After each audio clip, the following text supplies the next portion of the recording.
I come from a family of people that built things. When I was young, I got into science trying to understand what I was seeing and figure out what in the world was going on.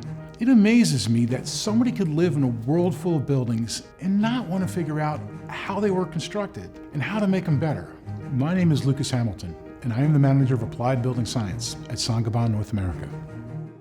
As much as 40% of the carbon footprint of our world is coming from us building buildings, living in buildings, and operating buildings. This is where building science comes in. Building science helps us to design and construct buildings that are energy efficient, comfortable, durable, and have good indoor air quality. It does this through understanding how a building interacts with its environment.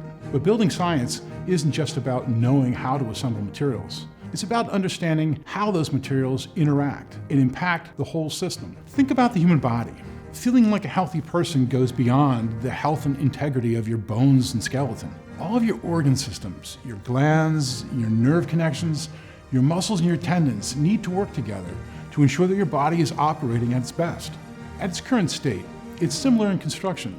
Traditionally, each expert focuses on their own individual piece of the puzzle.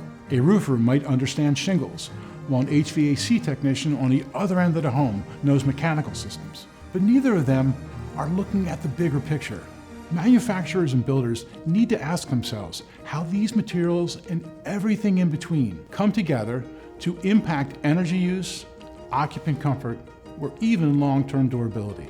At Saint-Gobain, we study the whole system, from material selection to the way those materials work with light, air, and energy, to create a space that's not only sustainable, but healthy for the people who live and work there. One aspect to this holistic approach is reducing our carbon footprint. The largest chunk of carbon emissions typically comes from how we operate the building over its lifetime. But the frame, the skeleton that makes up less than 25% of the building but often accounts for more than half of its embodied carbon, can last for decades longer than other elements. If we design buildings with the flexibility to adapt over time, we can work with that frame, we can extend their life cycle and minimize its carbon impact. At the same time, we're working on making our materials as sustainable as possible, reducing their carbon impact from the start.